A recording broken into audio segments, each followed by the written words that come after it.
なることやら。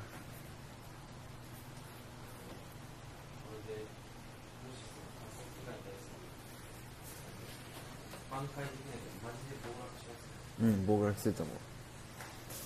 まあ、北朝鮮のハッキングはやばいもんな。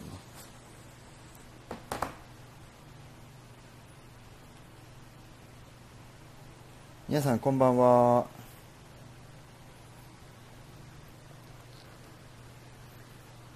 字汚くね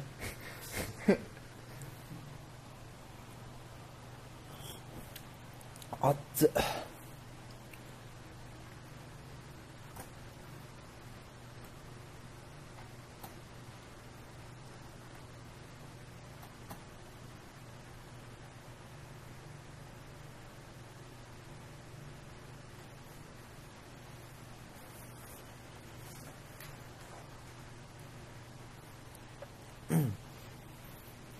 こんばんは、こんばんは。皆さんこんばんは。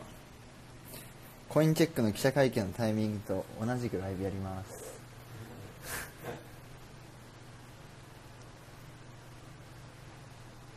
漢字わからんのか言ってやばいね、ニコ生。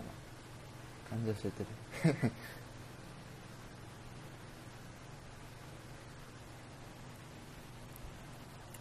皆さん大丈夫ですか？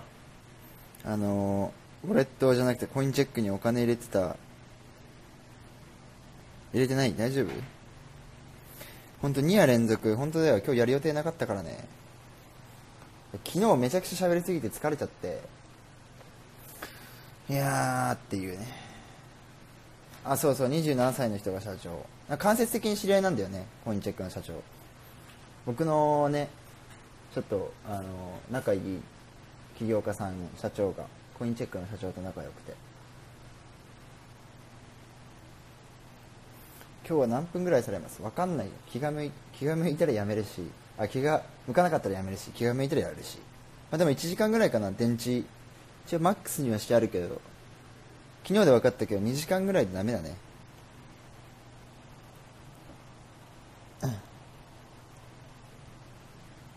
おー、ビットフライヤーやべしばらくやんないつもりだったけど、なんか質問が多くて、ちょっともう動画作るのもめんどくさいし、もうインスタで答えた方が早いんじゃないか説で、もういいや、インスタで答えちゃおうみたいな、そんなノリっすね。なんか最近その LINE があれなんですよ、すごい数来るから対応しきれなくて、なんか返信遅れたりっていう感じなんですけどね。申し訳ないけど、できるだけね、ライブやった方が皆さんも勉強になることが多いかもしれないし、昨日なんかみたいにね、1勝0敗2勝0敗だっけみたいな感じで取引できればね、皆さんもお金も増えるし、ある意味最強のシグナルツールかもしれない。僕の配信が。そう、今記者会見中だね。横で見てる。エーダはどうでしょうか？何がどうでしょうか？質問あればなんか答えます。今日はね16勝2敗かな。僕個人的にはXY はね、 XY の勝率はこんな感じかな。自動売買はね、もうアカウント凍結してるから、自動売買のアカウントだけはログインしてる。入ろう。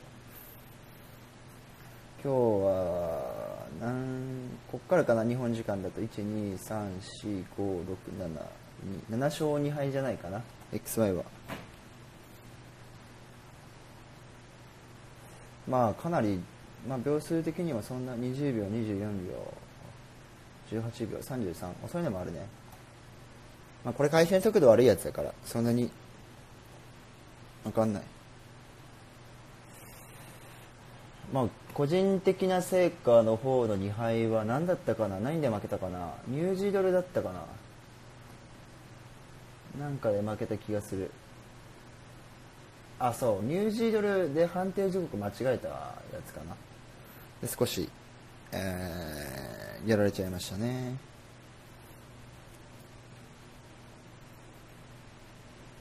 XY エントリー中今マジ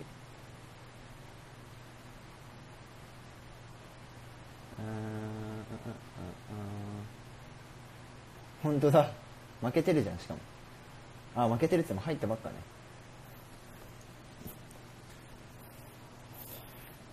XI は新旧どちらのセット使ってますか？それはもちろん新しい方ですよ。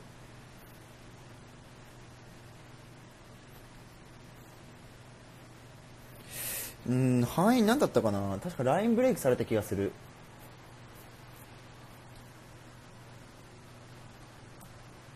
それで負けた気がするな、確かね。何で負けたか忘れちゃったな。ちょっと今日エントリー多かったんで、まあそうですね。僕はもう別に自動売買大きな指標あろうとなかろうと気にせず回してますね。結局裁量を絡ませたらね、自動売買の意味なくなるし、本来自動売買って放置するためにあるからさ、そこでいちいち裁量を加えてどうこうっていうのは僕はしないようにしてますね。口座凍結は使えるようになりますよ、全然。凍結っていうのはその凍結の対象が違って5000円の制限がかかるだけなんですよ、ベッド数で。だからこの口座とかね、分かりやすい。待ってね、今もう XY ちょうど負けそうだけど、これね見れば分かるように今5000円でベットしてるでしょ。で5000円は入れてるんだけど、ちょっと待って、6000円は入れないんだよ。ほら分かる？でも5000円は入れる、ちなみにっていう感じ。まあ指標だからね、負けてもしょうがないかな。7勝2敗なんで、7勝3敗になってもまあまあプラスなんで全然問題ないかな。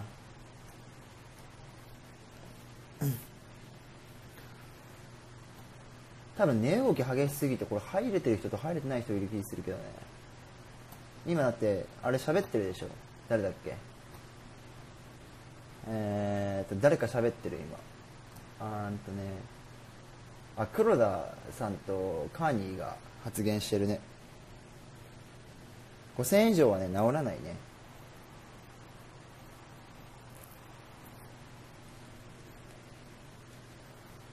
黒田日銀総裁発言、カーニー総裁の発言、11時からなんで今喋って40分ぐらいじゃないかな。で値動きがめちゃくちゃ見てると激しいからね、多分入れてる人と入れてない人いるんじゃないかな。もう入れてない人の方がラッキーじゃないかな今の時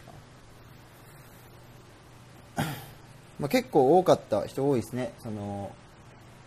もう金曜日の夜は21時以降止めちゃってますみたいな人もいらっしゃるみたいで、XY もね、しっかりプラスになってくれてるんで、とりあえず良いかなっていう感じですけど、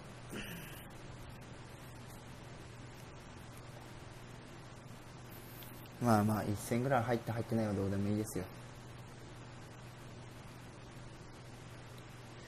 なんで一応今指標が出ててね、円が買われて売られてっていう激しく上下に動いた後なんで、クロス円以外の通貨でちょっと勝負していきたいなと。でドルもそんなに動いてないので、見た感じね極端な動きはしてないので、勝負する通貨をどこで決めていくか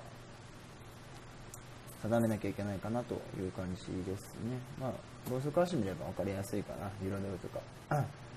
ちょっとねここら辺で触れたかなっていう感じだけど、あんま影響出てないですね、ローソク足。1時間2時間前ぐらいから少し動きがあったけども、特に、強い動きはないと。単純に円が動いてるという感じなので円には触れません。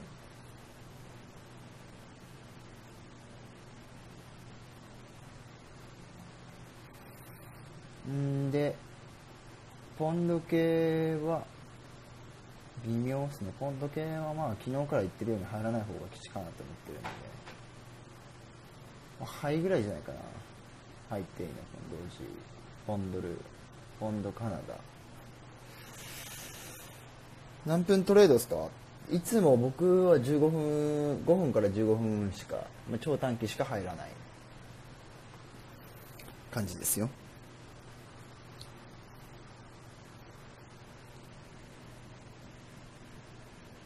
インジケーターの計算式で自分で計算できるぐらい覚えたんですか？自分で計算はできないの、さすがに。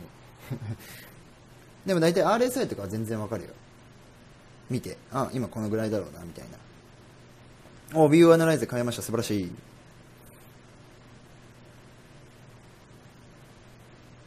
XY って出張で3日出たりすると PC 再起動できないですか？回しっぱなしも大丈夫ですか？割と僕もね、放置してるとき放置してる。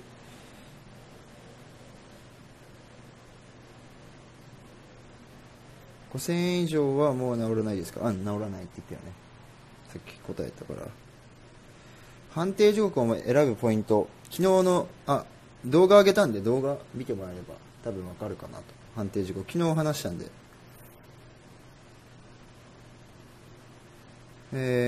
あと、アラートあるのにエントリーされないこと多々。まあ、これはもう回線が悪いとしか言いようがですね。アラートなってエントリーしないはもうアプリ1からアプリ2に連動がしてないので、単純に回線が悪い。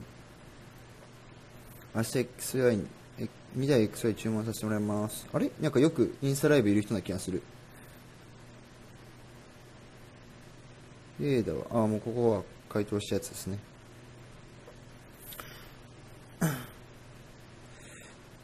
勝率全然上がらないです。まあ、簡単に上がったらね。簡単に上がったら苦労しない。大変でしょ？ 55% 出すの超大変でしょ？で、いろんなノウハウ世の中に販売されてるじゃん。で、その世の中のノウハウがいかにその 80% とか 90% が嘘かってわかるでしょ？ BO アナライザーにすると。バックテストって。だからほとんどね、本当にね、嘘ばっかりというか、世間は本当に嘘の勝率しか話してないんだと。やばいね。放心状態じゃん。もうショックで立ち直れてない感じじゃない。挫折してるもんね、心。48% あたりうろうろしてます。なるほどなるほど。まあ 48% ってのはまあ逆のノウハウだったら 52% って考えたらね、まああと 3% 上げれば。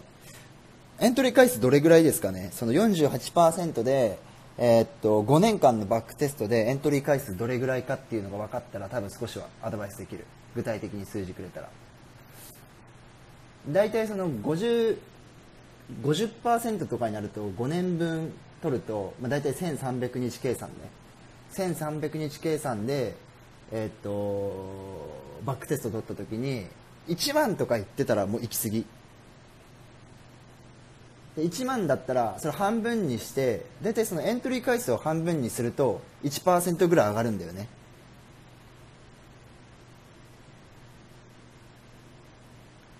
だからその半分にしてってどんどんその 1% 上げていくってイメージで 60% まで来るとやっぱり回数少ない。本当に少なくなる。で XY は大体バックテスト取って60% ぐらい、あるんだよね。でいいものだと 62、3% ぐらいあるんだけど、あれは本当にね出ない。5年間で2万回はやばい。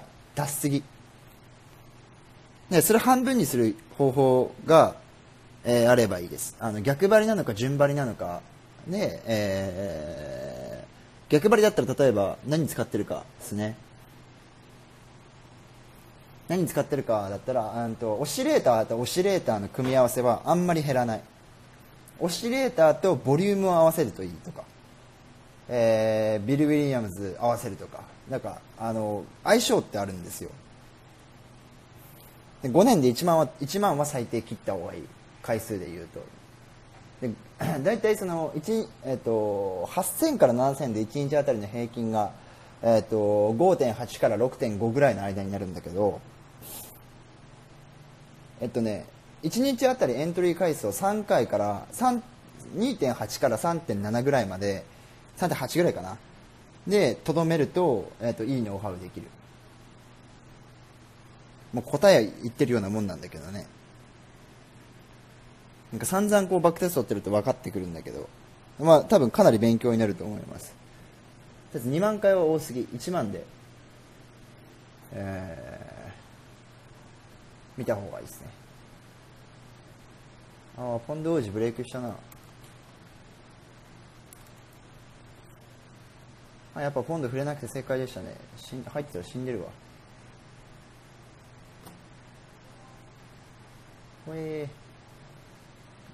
行くね。これは行くね。安値もブレイクしたね、昨日の。ほい。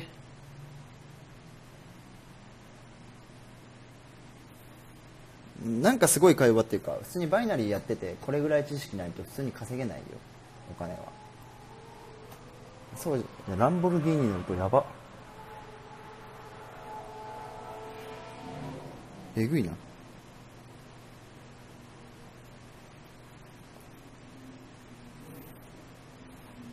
XI とは関係ないんですが、仮想通貨のアービトラージのシステムはこれから伸びていくでしょうか。いや、伸びるっていうかさ、アービトラージを分かってるのかな。アービトラージって当然ですけども、広がれば広がるほど当然だけども、悪いポジションになるからね、売買の。まずアービトラージの原理を理解した方がいいんじゃないかな。伸びていく云々っていうよりは、証券会社との兼ね合いと、どれだけそこに売り買いする人がリアルタイムにいるかどうかっていう話なんで、アービトラージのシステムだと超簡単にできるからね。ビットレックスとかバイナンスとかAPI 公開してるところあるから、その API から情報を取得して、その価格差っていうのを API の情報から自社の API を作るんだよね。でその自社の API を作ったところから価格差のところに自動売買っていうのを行うんだけども、その API の認識速度って別に、違いがないから、同じことやってる人なんていくらでもいるわけで、簡単に作れるし、はい。なんか、それになんかお金払ってますって言ったら、多分相当損してますよ。30万あったら開発できますからね。アービトラージのシステム。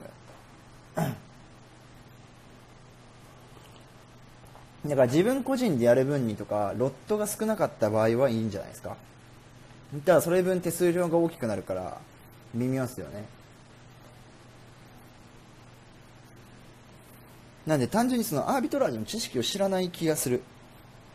ただビジネスのプラットフォームに対してそのプラットフォームをまず理解しなきゃいけないし、そのプラットフォームを使うところを理解しなきゃいけないか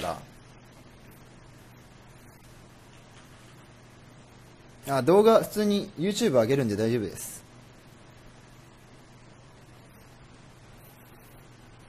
なんか結構ね、そのお金稼ごうと思って何々いいですか何々いいですかみたいなことをこう聞く方ってすごく多いんだけども、やっぱそもそもね、それを理解しないと、そのプラットフォーム側をね、じゃないともったいないよ、お金でね。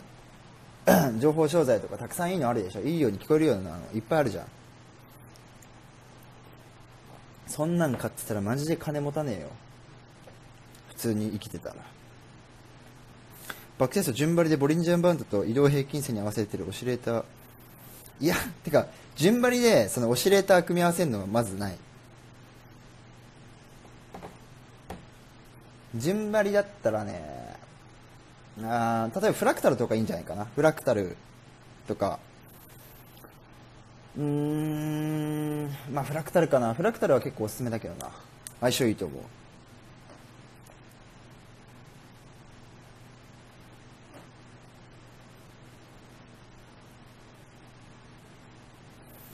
ポンド王子なんで触れない方がいい。もうチャートの形がどう考えても落ちる。下降レンジ下降じゃん。で、もう一回レンジになって2番底作って、急騰、急落レンジ急騰なんで、まあどの道上がります、多分。まあ見てる感じだとね。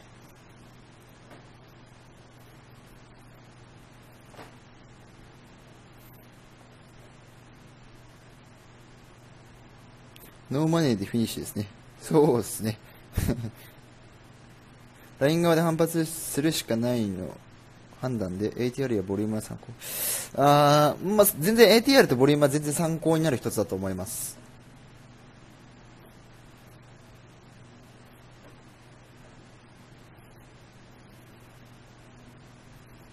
今日 XY で1000円ベッドから5000円ベッドに変えた後に2連勝で、よく見ると1000円ベッドでした。どういうこと？単純に設定をちゃんと変えて再起動してないんじゃないかな。こんばんは。X って打つと入力候補に X ビデオと XY が出てきます。どうすればいいですか？見すぎやろ。それは見すぎやろ。XY エントリー履歴からプラス5秒以内のエントリーなら PC いい環境ですから、それはいい環境ですね。かなりいいと思います。僕は Mac 信者だったんですが、XY と Windows の購入を決めました。いや、本当にね、わかるよ。僕もね、もともと Mac 信者だから。でもね、Mac を抜けたらね、Windows の世界最高でしたよ。シンガポールに行ってユウさんと飲みに行きたい。まあまあ、なんか、機会があれば。多分ね、カジノにいたらいずれ会えると思いますよ。VIP の方に。ルビーかパイザにいるんで。XY 買ったら土日嫌いになりました。わかるな、その気持ち。ね、動き荒いですね。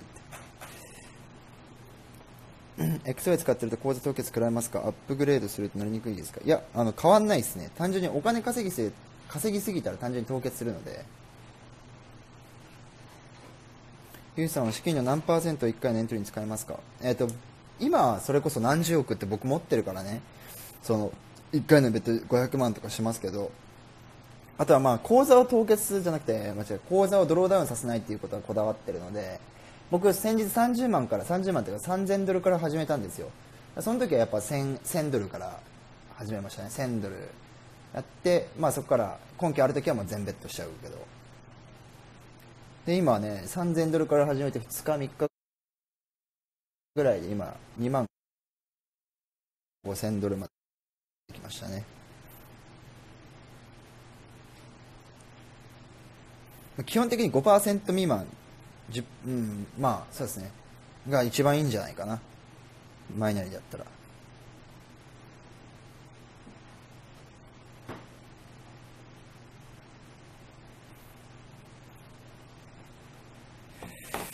PC 変えてネット回線変えたらめちゃくちゃエントリーが良くなりました。素晴らしい。結局は環境大事ってことを理解してくれたらいいんですよ。みんなね、なんとなくそのね、BO に使うお金をね、こだわるけどね、そもそも環境を整えてない時点でね、勝てないのに、それを理解している方が非常に少ない。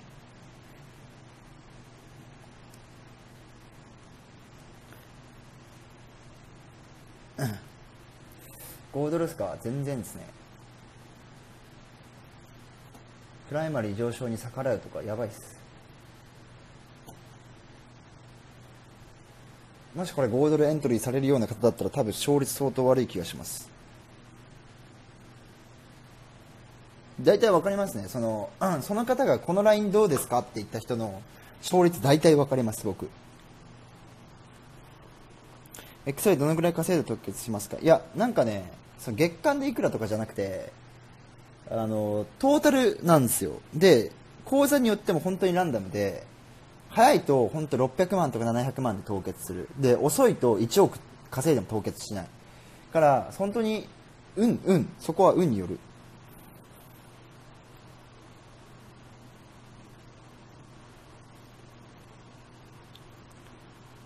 カジノでユウさん見かけたら話しかけていいですか？そっか。もし前回のね、顔バレライブを見てたらね、ワンチャン俺のことわかるもんね。やばいね。全然いいっすよ。話しかけても。シンガポールは治安めちゃくちゃいいっすよ。日本より治安いいですよ。日本超えましたからね、シンガポールの治安ランキングで。今日本の方が悪いですよね。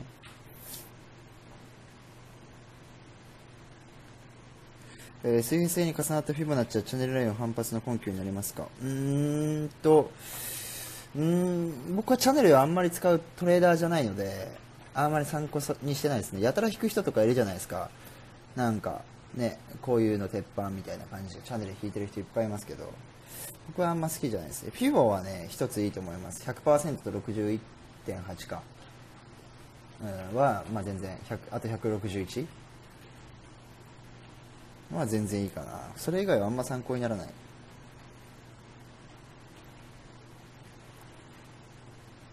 バイナリーは基本逆張りでボックスレンジの相場のみで勝負するんですよね。はい、その通りです。まあ、そこだけね、見極める何かを作れたら十分勝てます。声もかっこよくてバレますね。確かに声でバレるかも。そうだよね。声でバレるよね。最近声褒められること本当多いな。ありがとうございます。白飯がポイント。髪染めしていきますわ。ポイ捨てとかで罰金って本当ですか？罰金ですね。タバコとか歩きタバコは660ドルの罰金だから日本円にして5万ちょっとかな。どこに住んでますか？僕家が複数あるので、シンガポールでも。自分は耳がいいので声でユウさんに気づくと思います。それすごいな。ガム噛んだら逮捕されるんですか？逮捕されますね。私は一緒くらいなのでマジで行きます、カジノ。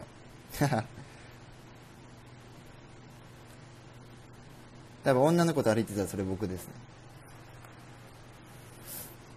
もうユウさんを見るチャンスは起きませんか？もう二度と起きませんね。今度からボイス、いや、それね、本当思った。なんかね、もうユウっていうキャラを一旦封印したら次ボイスチェンジャーでやります。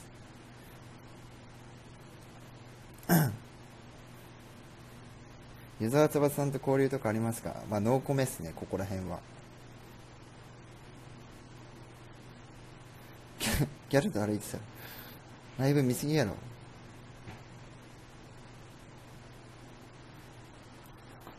ちょっと動いてきたかな、相場が。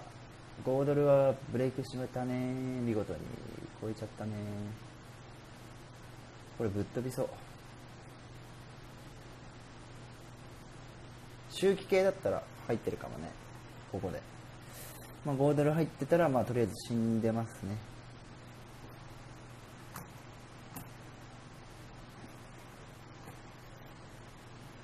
なんであれなんだろうな、5ドルがチャンスと思ったこの理由を聞いてみたいよな。そしたらもう少し詳しくアドバイスできると思うけど、まあこれ5ドルのチャートなんだけど、見えるかな。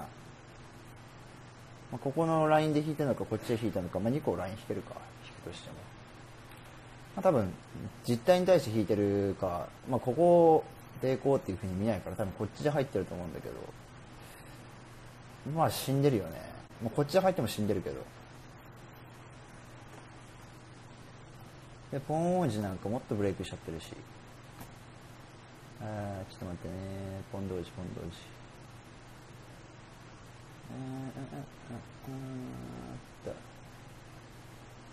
うちょっとこっちか。まあ、ポンド王子も行っちゃったね。こんな感じで、まあかなりどんどん行っちゃってる感じ。まあどのみちどっちも入ってたら死んでたよね。まあユーロ円はもう絶対入んないよね。絶対入んない。しかも 135.20 で今割れたてだね。ちょうど割れたね。どうしたみんな、今日外しまくりだぞ。だから結局その金曜日っていうことも考慮して LINE は見なきゃいけなくて、利確とね、しかも今日本時間でいう0時でしょ。でロンドンフィックスタイムに入ったわけじゃん。それらも考慮すると今の時間は1回ルックした方がいいわけで、この次に来たチャンスっていうのが本物の可能性が高いって話してたらチャンスっぽいの来たね。悪くないな。いいね。ユーロポンドかな。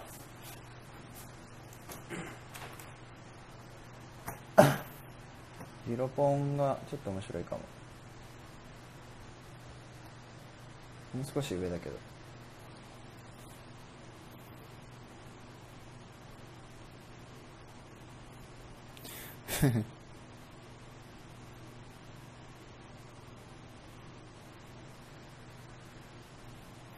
黒ギャラと白ギャラどちらが好きですか？どっちも好きだよ。シンガポールはご飯って何料理ですか？ああ、でもあれに近いかな、その中国系に近い、中華系かな、どっちかっていうと。ユーロポンドいいね。ちょっとね、待ってね。ああ、申し分ない。ユーロポンドいいと思います。ちょっとだけ待ちたいけど、もうちょい上来たらあり。ただポンドの売りで動いてる感じもあるから、ポンドの反発をちょっと確認したいところ。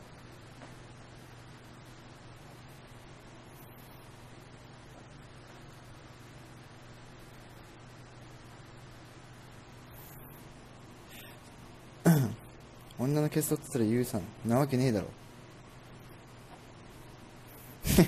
ギャルの胸に手を突っ込んでいたらユウさんだと認知します。どんな認知の仕方？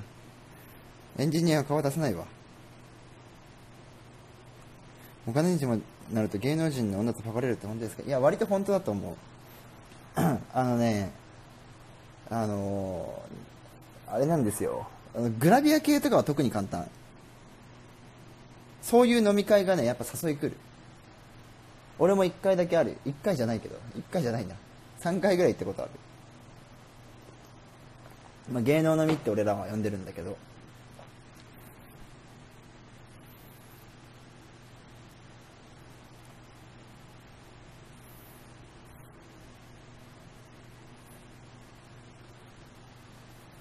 芸能飲みは面白いよ。その簡単に持ち帰れるし、すごいです。すごい世界です。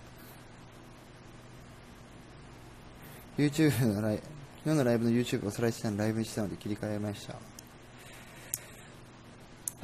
今度の FX よりもう遅いんじゃないか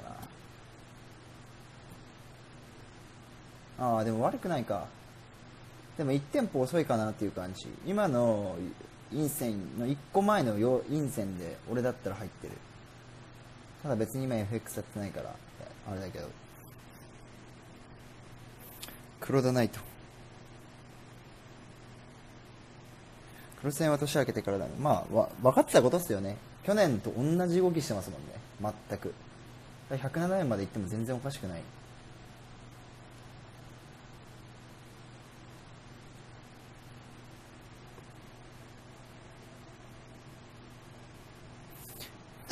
ドル円はまあないね。もう最初ライブの最初にも話したけども、クロス円は触れないよね。指標とファンダメンタル考えたら円に入るっていう時点でもうナンセンス。多分そんな勝ってない方でしょうね。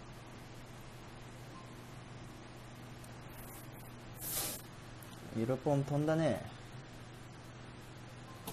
ブレイクしてからこれルックだな。よかった、見てて。ポンドで動いたね。ポンドで動いた時はまず入んない方がいい、絶対に。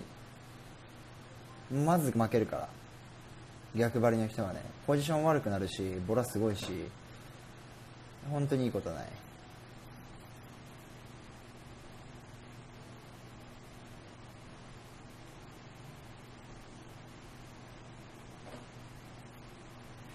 まあ飛んだからね。まあ俺はまだ入ってなかったからあれだけど、もう少し上で待ってた。ラインがね明確にあったからね、そのラインまでは待とうと思ったら簡単に飛んでったから、ルックで。で今結果は反発してるけど、確かにでかすぎるよね、動きが。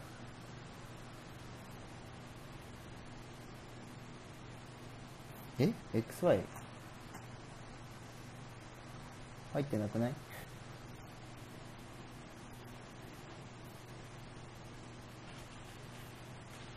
あ、入った。ポジションすんごい悪いね。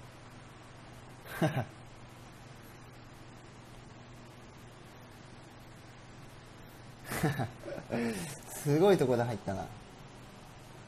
動きが激しすぎて約定されんかったね。まあ、寝顔。これはね、多分あれじゃないかな、勝ち負け差が出るよ。俺のは環境悪いからめちゃくちゃ遅い。50秒。625で入ってる。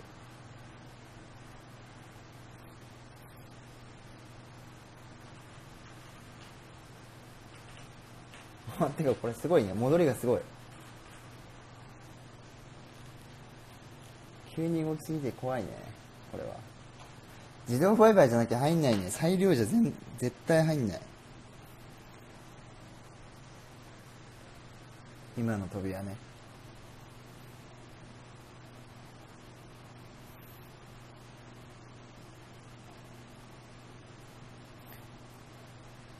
まあ値動き激しいとしょうがないよね。だいぶ戻ってきたね。もうひたすら応援するしかない、これはもうみんなで。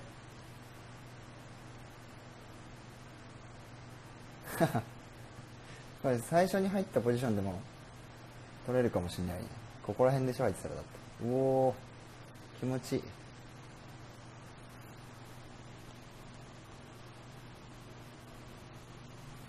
645は強いね。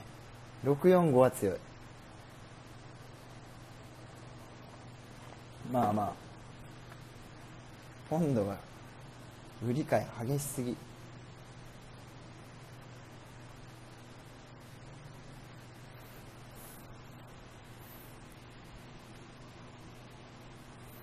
一日何時間パソコンの前にいるんですか。何時間あるんだろうね。ほとんどいるような気がする。激しい激しい、上下激しい。やばいやばい。結局どうなった。やばい。ウォレットでも搭載されるマイシグっていうのを入れてなかったらしくて、セキュリティにボコボコだって朝日新聞記者に詰められて、ずっと無言状態。コメントが炎上してる。やばいね。やばい炎上。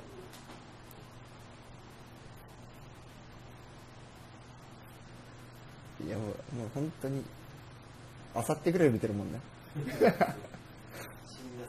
飯。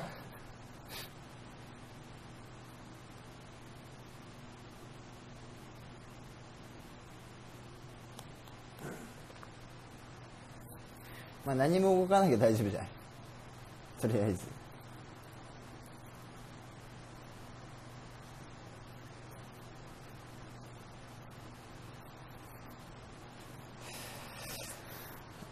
コインチェックの記者会見が大炎上している。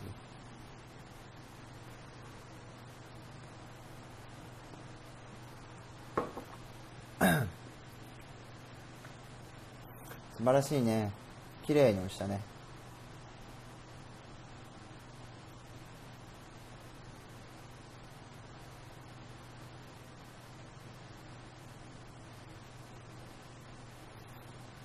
拍手。これは素晴らしい。おーっと今度は王子がブレイク。激しいな相場。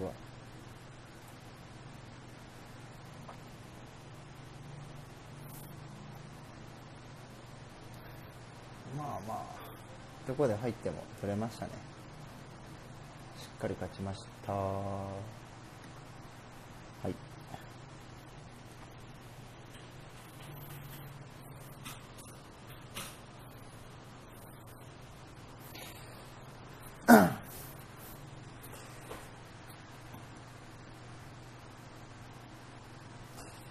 うん。XY 素晴らしいですね。会見笑ってしまうが被害者は笑えない。確かに。もっとも。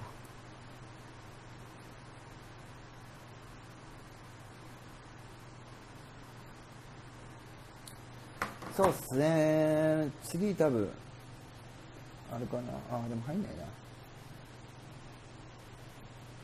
ユーロポンド多分次々足まで陽線引いたら多分入るよ。また XY。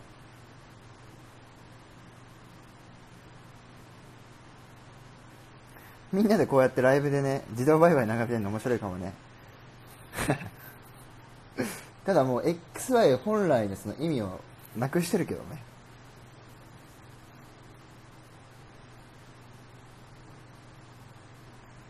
まあまあ順調にお金増えてますね。本日勝率 57%。あ、今月か。あ、俺よりいいっすね、やっぱ。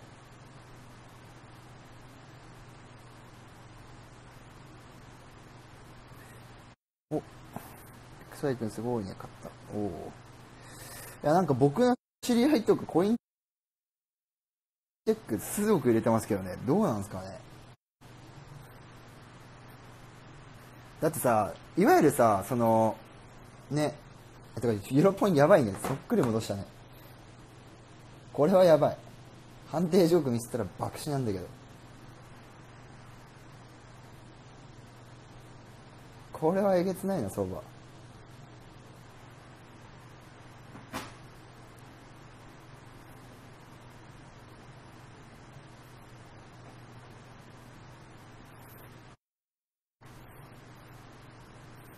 ポンドとドルの直近のサポートは、サポートと呼べますか？なだらかな感じ。あんまりよくわかんない。ドルの直近サポート、ポンドとドルの直近サポートはサポートと呼べますか？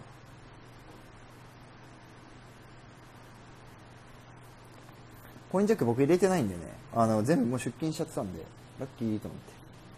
3000円ぐらいしか入ってないです、コインチェック。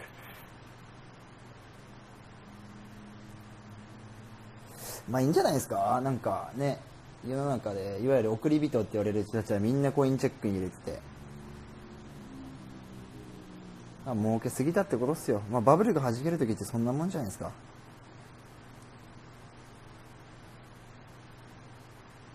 だ結局ね、僕は思いますよ。今ね、送り人の人たちもね、全員金なくなる、そっくりそのままバブル弾けて、でそういう暗号通貨とかそういったものにぶらされて走ってるやつよりコツコツコツコツこうやって頑張ってるやつの方がね、最後は笑うからね。リーマンショックもそうでしょ。俺も味わったことないけどね、振り返ってリーマンショックとことん勉強したら結局さ、頑張ってるやつが最後はね、お金儲けてるし、そんなもん。ユーロポンね、10分5分間違えてたらすごいね。全然勝てなかったね。もうこんなんだよどうやったらこうなるのかってぐらいすごいことやってるよ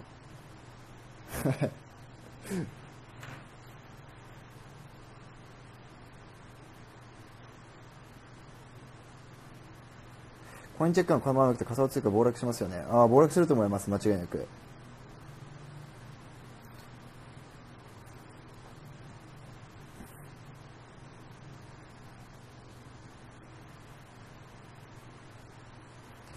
暴落してどうなるかっすよね、その後。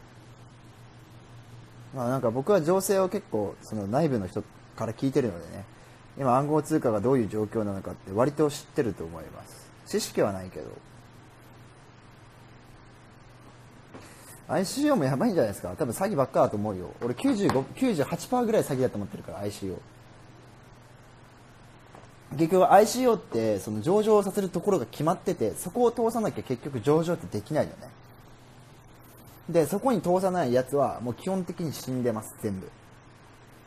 で一時的に上がったように見えるでしょ。それトークン送れないとかザラにあるからね。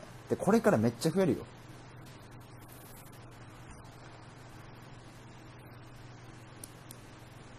また暴落したところを拾うんでしょう。もちろん拾います。みんなが悲しんでる時に僕は喜んで買いますよ。スピンドルどうだろうね。俺も持ってるよ、スピンドル。別になくなってもいいやと思ってるから。何本持ってたかな。 10万ぐらい持ってると思うよ。10万スピンドルかな、確か持ってるけど、まあなくなっても別に4000万ぐらいでしょ。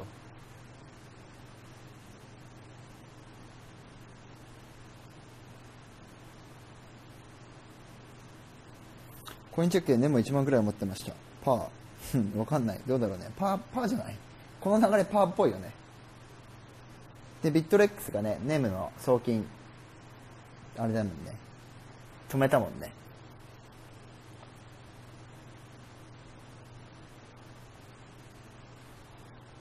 お金なくてでも持ってます。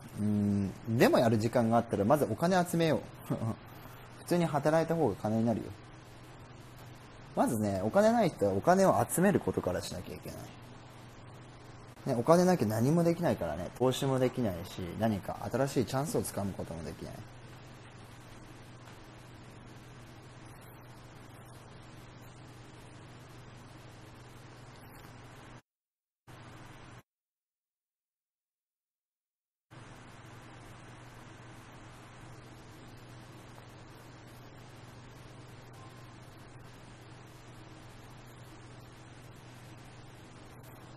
なくなったら困りますっていうお金で投資はやらない方がいいと思います。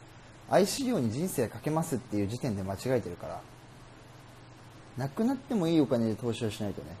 だって ICO を見てさ、ガクトが頑張ってるから、ね、誰々が仕掛けてるから、ね、誰々すごい人がやってるからって言ったってさ、人のせいにするでしょ。でも投資したの自分じゃん。自分が悪い。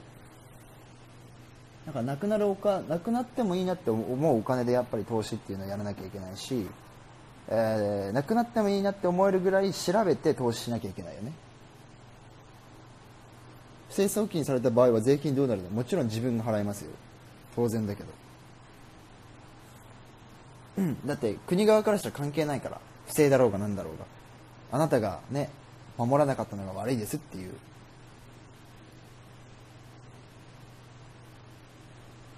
だから税金かかれますよ。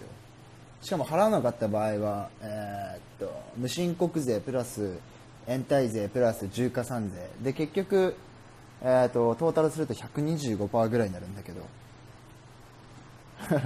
もはや超えてるっていうね。だから日本で暗号通貨稼いでる人たちは税金やばいと思いますちゃんと知識つけないとね。申告した方が絶対にいいよ。300万円以下だったらそんなに高くないし、 20%、30% ぐらいでしょ。国税あるあるですね。本当おっしゃる通りです。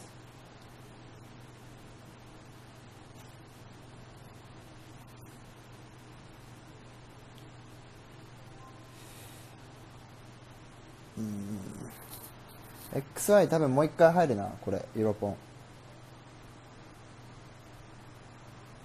ヒゲ次第だけど、実態のパーセントテージと、多分大丈夫じゃないかな。はい。いや、このままだと入んない。これ入ってほしいな、ちょっと俺。嫌いじゃないぞ。ヒゲ出ちゃってると入らないからね。もうちょい上まで来たら入ると思う。相場良くないですね。マジで相場やばいですね、ちょっと今。結構クレイジーです。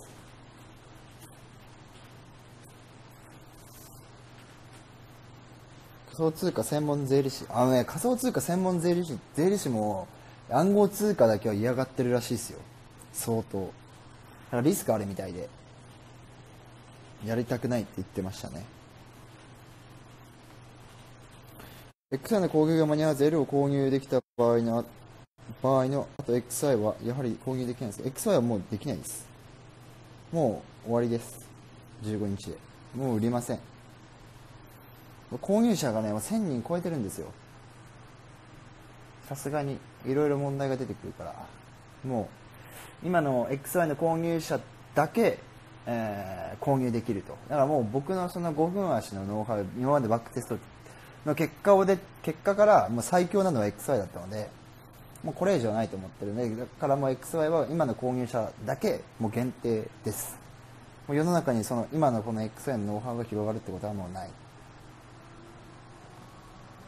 一応なんかいろいろあるんですよ。その XI を譲渡してくれとか、要は丸々売ってくれっていうのを数億でみたいな話とか全然あるんですけど、それもやらないです。もう自社だけで、やります。自社と今のお客様だけしか持たないノウハウですね。で、真似もできないんで、なんかね、XI をハッキングしてね、なんとかこじ開けようと、同じものを作ろうとやってる方が数名いらっしゃるんですけど、わかりますからね、僕そこまで知識をなめない方がいいと思いますね、僕の。もう誰かも特定簡単にできるし、次足ですね、ユーロポン多分。この足でヒゲ出なかったら入ると思います。ヒゲ出たら入らない。ヒロエンもね、さっきそこ200で反発するかもって言って爆死したね。5ドルも爆死したし、結局全部死んだんじゃない。ユロポンが正しかったですね。バカラの勝率ですか。多分ね、そこそこいいと思ってる。ただね、資金管理とポジ病のせいでもう重症患者行きよう。 ICU にすぐ行きたい。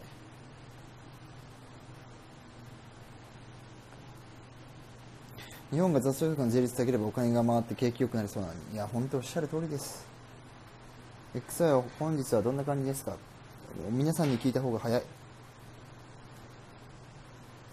お金稼ぐ XY 購入、お金増える XY 購入ヤクザやな。日本は本当ヤクザだと思いますよ。いい国ですけどね、本当に治安もいいし平等な国だし、貧乏人に優しい国だし、ただ金持ちにはシビアな国です。だから一生貧乏でいいんだったら日本はいいんじゃないかなと僕は思いますよ。だってね、絶対助けてくれるし。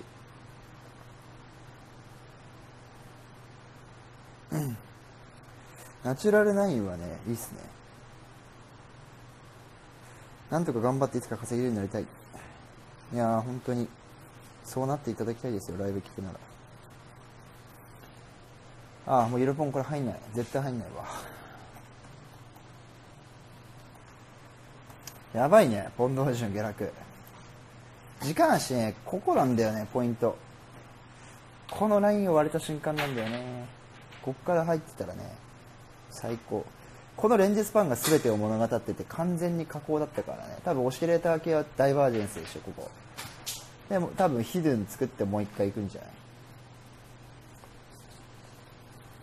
本日8勝3敗です。だそうです。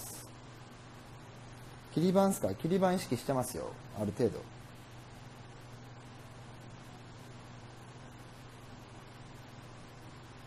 ここでヒゲ代わりなしで入るか入らないか変わるのはいいですか。そういう風に XY が見切ってるからです。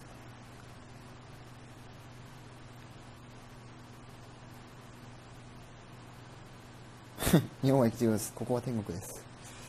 みんなも海外在住しなよ。XY 抗議したいけど、役場取り合ってる可能性感じますね。また可能性ワンチャンあるね。確かに。ただ、秒数的にちゃんとカウントしてどこまで取っても大丈夫っていうのはこっちで見切ってるから大丈夫。それも含めて XY の販売停止だから。これ以上入ったらやべえなと。あと1000人が限界だなと、キャパが。って考えたら、今の抗議者たちって結果出したらまた買う可能性高いし、今最近限定解除と、追加でお願いしますっていう方がめちゃくちゃ増えてる状況で。その人たちに迷惑がかからないようにしなきゃいけないから XY の販売中止なの。で、結局最初に飛び込んだ人の方がさ、ね、当然だけども優遇しなきゃいけないでしょ。ね、怪しいだのなんだのってね、散々俺も言われてるわけだしさ。ね、YouTube ではコメントで詐欺だなんだって書かれてるわけだけども、実際そうね、信じてくれてさ、今成果出してくれてる人たちがいて、でその人たちに俺は恩返ししたいし、こうやって恩返しっていうとね、言い方なんか綺麗事に聞こえちゃうけど、別に恩返しっていうかちゃんと結果で返したいから僕はね、販売中止っていう決断をしました。別にね、詐欺だろうとなんてだろうと僕にね、何言ってもいいですよ。何言ってもいいけど買ってくれた人が喜んでくれたらそれでいいんじゃないですかね。結果が全てだから、この世界。XY はずっと使い続けられますよ。例えば自分の口座が凍結して、ね、友人が廃炉の口座持ってるよって言ったら、俺の自動売買で回してやるよって言って回してあげればいいし。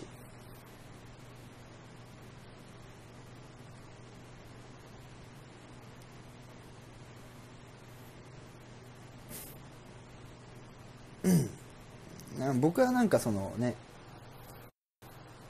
信じた人を裏切りたくはないっていうのは大切にして、恩義はすごく大切にしてる生き方をしてきたので、もちろんね、その廃炉がねダメになったりとか急に勝てなくなることももしかしたらね、万が一あるかもしれない。その確率上戦ってるから、そしたらまた新しいの作るし、ハイローが対策してくるんだったら俺は対策するし、ハイローが潰れるんだったらまた違うところで作ってね、またそれリリースするつもりだし、30万っていうお金が高いという人もいるかもしれないですけど、僕は30万以上の価値を上げてると思ってるから、安いと思ってる、自分で。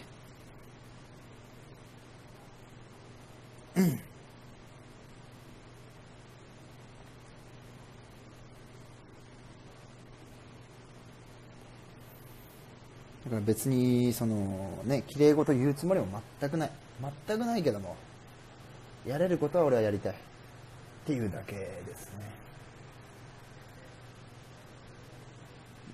万が一って絶対あるからね。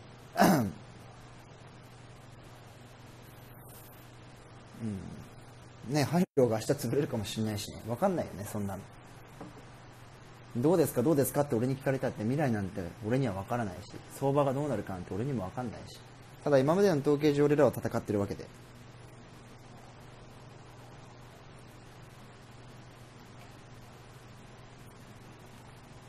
ね、その XY 回してても苦しい時期って絶対あるわけよ、ね、今月の前半なんて超最悪だったからね、勝率 45% とか、超悪くて、でも結果見れば55% を超えてきてさ、そんなもん、本当にそんなもん。結局確率は戻る、相場はある一定のラインで必ず戻り、必ず売り買いがされる。もう全て人間心理。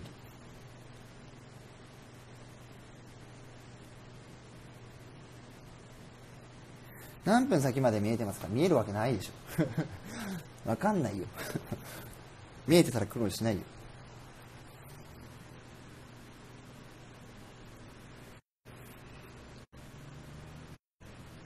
本日 XY を購入しました。ありがとうございます。本当にありがたいですね。購入させていただきます。本当にありがとうございます。いや、僕はなんかね、今月前半はね、本当ヒヤヒヤでしたね。本当ヒヤヒヤだった。みんながヒヤヒヤしてるかもしれないけど、販売者の俺が一番ヒヤヒヤしてるからね。本当にみんな勝ててるかな、大丈夫かなみたいな。本当にこっち側の気持ちになるとね、本当にヒヤヒヤすると思うよ。俺もさ、その確率上ね、やってるわけじゃん。その今までのバックテストの結果取ってさ、フォワードも取ってね、2年半か、もう2年半ぐらいさ、もう負けなしっていうの分かっててもリリースしてから負けるなんてことはさ、もしかしたら万が一あるかもしれないでしょ。だから3ヶ月間負けたらどうしようとかね、ほんとヒヤヒヤするからね。毎日プラスかマイナスかって多分みんなより俺の方気にしてるよ本当に。でみんな勝ってるってことは正直俺って売らなくてもよくて、本当に。だって1000台さ回したらさ、1日3000円プラスなわけじゃん。で10台プラスだったら3万、100台プラスだったら30万、1000台だったら300万なわけ。そうだから売らなくても俺は稼げるのでそれを詐欺って言うんだからね、もうバカだよね。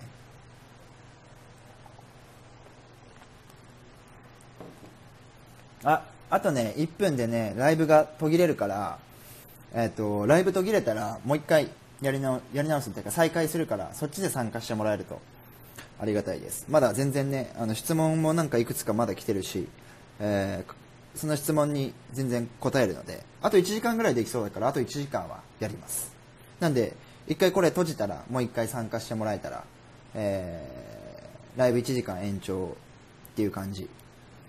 数字は裏切らない、本当に裏切らないよ、絶対裏切らないよ。数字は全ては数字だから。確率、僕らは確率のもと戦ってる。それにしてもエントリーチャンスがない。じゃあ一旦切るから、そっちへすぐ参加してください。じゃあ一回切るね。で一応これシェアするから動画にも残します。じゃあ一回切ります。